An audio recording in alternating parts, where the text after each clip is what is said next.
Thank you, Mr. Garcia. The chair now recognizes Mr. Edwards for 3 minutes. Thank you, Mr. Chair. Correction, Mr. Edwards, I'm sorry, you're recognized for 5 minutes. All right, thank you. Ms. Chase, I can't help but think, as you made your comment about you doing the ride-along with the truck driver. My dad was a truck driver, and so as a child, I've done hundreds of thousands of miles as a ride-along. And it is a very interesting perspective, that way of life.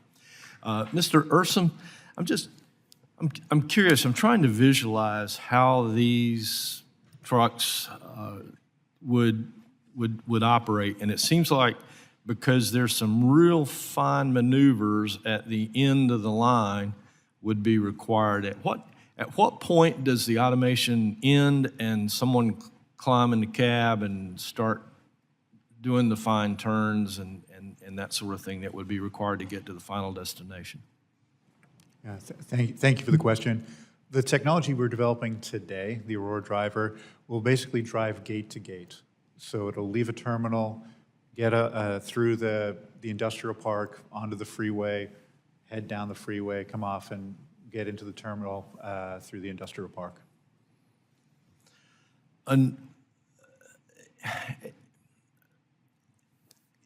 You say terminal. Is there like a certain parking place? At some point, it seems like somebody's got to get behind the wheel and start working that thing around to a dock that is requires a very specific skill. I've watched my dad and many others do it over and over again, and it looks impossible.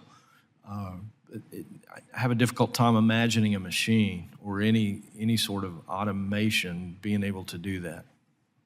Yeah, it is an incredibly skilled job and really important, obviously. And yes, we expect the Aurora driver, to deliver the truck and the trailer, or the tractor and the trailer, to the yard, and then someone at that point will maneuver it in the yard to take it to the dock.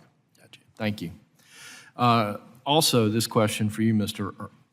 Urmson. China is America's lead competitor in the race to automated vehicle technology. And for hundreds of reasons, not the least of which is the valuable data collected and transmitted by this technology, it's imperative that the U.S. maintain our lead. Is there anything inhibiting America's development of autonomous vehicles that may assist China in deploying their technology before the U.S.? I do believe we're leading today, but that lead is fragile. Again, I think that there's an opportunity to harmonize regulation across states. I think taking a strong voice of support from the federal government and obviously oversight from this committee of agencies like FMCSA and NHTSA, and help encourage them to put in place ultimately performance-based regulation is the right step.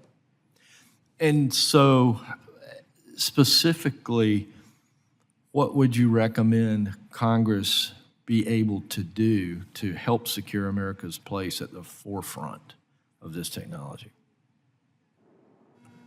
I'd be happy to weigh in there, Congressman. I think that the one big piece of this, and first of all, completely agree with you, we're very aligned on the idea that China is our nearest competitor here, and we need to make sure that we're all rowing in the same direction.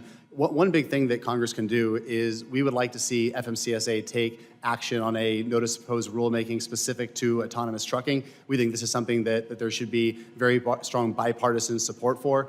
This is something where there are certain open questions in the industry that we would like to see clarified that will give a lot of confidence so that our members can continue to make significant capital investments, technological advancement investments to make sure this technology moves forward in the United States.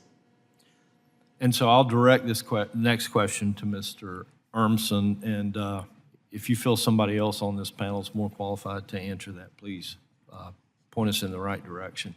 It seems like this technology will require a significant investment, and that most likely it will be larger companies that will be able to take advantage of it, and that smaller companies and startups could maybe be crowded out. Can you give us any perspective on how you might see small businesses, small operators, and startups affected by this technology? Certainly, and as a company that's fought to be an independent company and grown from 3 people now to 1,800, certainly value that. And I think that independence is absolutely critical because, you know, a large company has some mission and it may not be, and it almost certainly isn't delivering the benefits of this technology. And so that independence has allowed us to operate and build what we think is going to be a very important business. As we bring the Aurora Driver to market, we're intending to bring it to market in a way where you'll be able to buy a truck and then you'll have a subscription to the Aurora Driver, and so it reduces the capital needs up front in getting access to this technology, and we hope that that will help everyone get benefit from it. Thank you, Mr. Chair. I see my time is up, so I yield back.